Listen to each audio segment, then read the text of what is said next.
I'm also actually really sick, so if you can click the like button, because this is normally what I talk like right now, but I'm putting on this voice specifically so that we can do this video. So give me the old sympathy like. Why, hello, you dirty potters.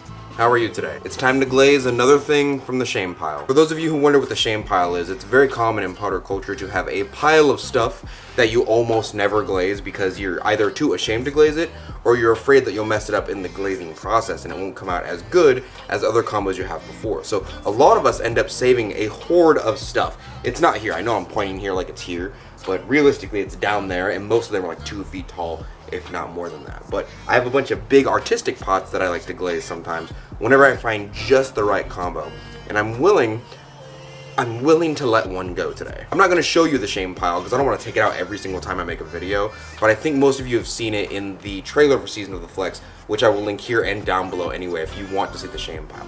That being said, I have picked out one thing from the shame pile that I like a lot that I think would make a pretty good combo. Almost everyone has seen one of these in every ceramics, arts daily, whatever, and it's almost as large as my head. Nope, that's a lie, I have a big head. Recently I've been messing with oil spot glazes because John Britt just released a new PDF/book on oil spot glazes. I read through the entire thing and realized I have a bunch of these types of glazes. Have I just not been glazing thick enough the whole time? And it's true. As soon as he let that book go, I tested one of my oil spot glazes on Lynette Opal, which is another glaze from his John Britt book at Cone 6, and it turned out like this. It's fantastic. And so that is what we're gonna try and glaze this today. A quick note in case anyone's trying to replicate this stuff, this is an oil spot glaze which you will have to make yourself. I don't have a lot of recipes for oil spot glazes. I just got back into them. Right? I have maybe like 3 in my possessions, and I think one of them I did a review on this channel, and that's the one I'll be using today. So if you're looking for other oil spot glazes, I don't have them. The one that I have was made by Jake Glaze. I will put his glazy profile and everything down below. Credit should go to him. I've been using this glaze for quite some time. But if you mix it with Lynette Opal, it does this if you glaze it really thick. And that's what we're gonna try and do today in this video. Okay, I do not want to, nor am I going to brush this, because brushing's for nerds. We're going to pour this because firstly, we need it very thick. Oil spot glazes need to be put on thick, right? Secondly, this is all the Lynette Opal that I have. So we have to mix this up, and then we have to pour this on here because clearly we can't dip this, right? It's simply not going to fit.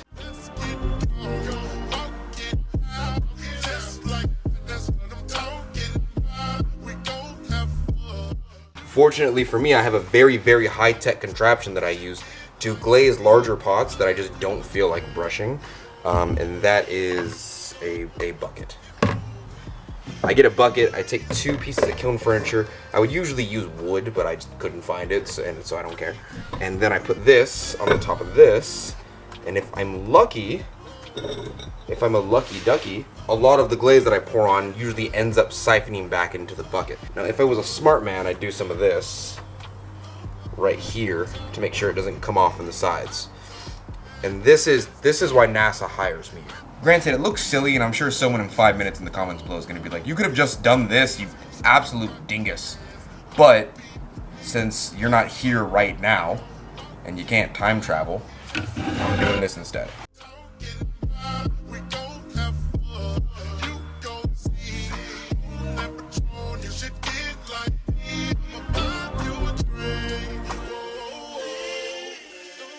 That was actually way easier than I thought, and we didn't make too much of a mess. We only spilled a little bit. The rest of it went into this little basin right here that I have, just like I said it would.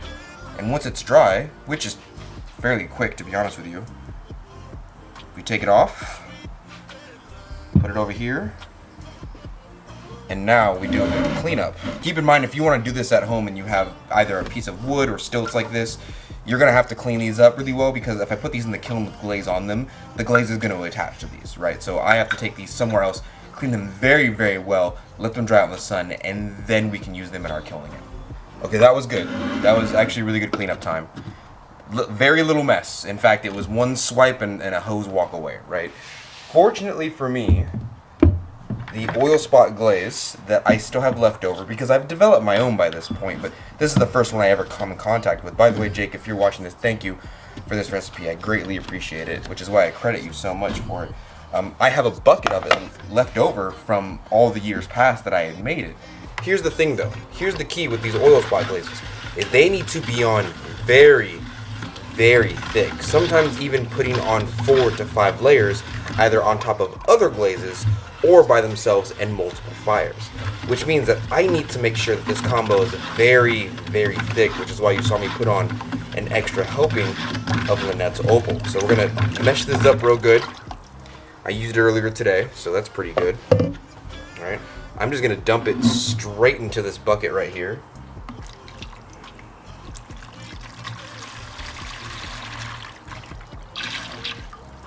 I'm going to dump a lot of it too. And that's essentially the rest of it that I have, to be honest. Let's take our pot and just dunk it directly into the glaze.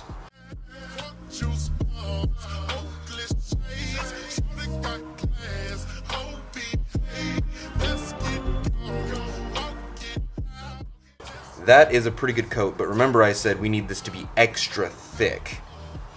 So I'm going to wait for it to dry just a bit, turn it right back upside down, and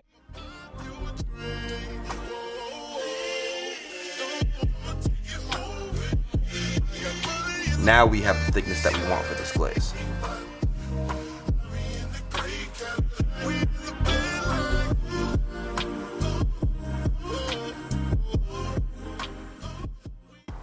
One thing that I have learned is that you want it very thick, right? So you see it's essentially so thick that it's starting to crack right there. That's kind of how you want it. And I put one extra layer up here, so it's thick, it'll run down to the other thick, and then this will run down here. Hopefully I left enough clearance to where it doesn't run too much. We're gonna see how that goes. I might even put a still under there. But that being said, let's put her in the kiln.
Thank you for your patronage.